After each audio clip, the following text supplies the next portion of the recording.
especially as you might know, in last 12 to 24 months, many people fall into the credit cards debt without even realizing it. But why is that? Actually, to be honest, it doesn't really take that much to accumulate so much credit card debt that it starts to be out of control, and that's especially the case with the very high interest rates right now. So let's talk about it. Now, before we jump to this video, just a quick disclaimer. This video is not a financial advice. I'm just simply sharing my own opinion and what works for me. However, you are solely responsible for your own financial situation. Look, just a couple of years ago, I was actually in $40,000 credit card debt with my wife, so I definitely know thing or two how hard it is to come out from this debt, and that's exactly why I'm making this video, so perhaps you won't end up in the same situation. Now, coming back to the topic, why so many people fall into so much debt that they struggle to pay it off, there is actually two reasons. And sure, inflation itself definitely doesn't help. However, this is not one of the two main reasons I want to mention. The actual first reason is perhaps we buy something that is out of reach for us. So basically we buy something that we cannot really pay cash for it, so we put it on the credit card. And the thinking process behind it, of course, is that since we're working right now, making money, I'm just gonna pay off this transaction next month when my statement is due. So let's say you decide to buy $1,500 TV,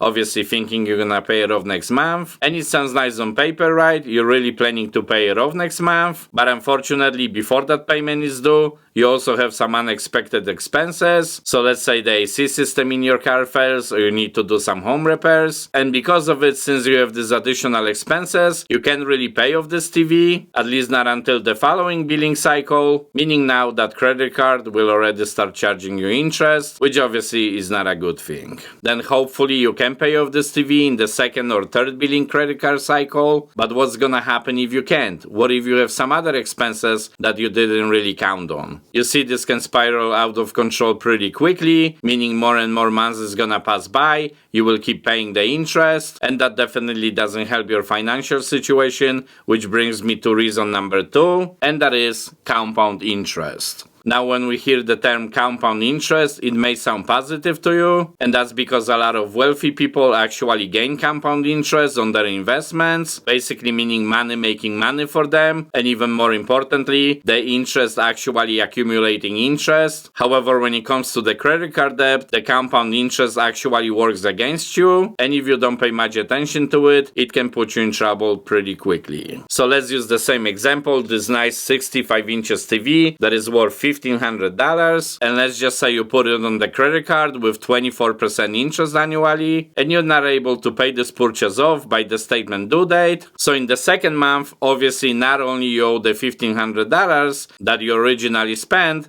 but additionally you have $30 interest, and if for some reason you're still not able to pay it off, then in the second month you actually pay interest not only from the $1,500 but also for the $30 of previous month's interest. So now you're paying interest of $60.60, and obviously each following month more and more interest will accumulate because you're paying interest from the original purchase but also from all the interest accumulated in the previous months. So basically if you have another purchases on that card and you pay only minimum instead of paying that card in full and the TV that you bought, after just 12 months you will owe $1,902 on this TV, and if for some reason you still struggle to pay this TV off, for example for 3 years, now that TV will actually cost you double the original price because of the interest, and with all the other expenses on that card, regular shopping and etc., because of the compound interest on one or more of your credit cards, this debt could literally grow so quickly that you can lose the control of the situation, and at some point it might be close to impossible to get out of it. That's why this is such a bad idea to start the cycle in the first place.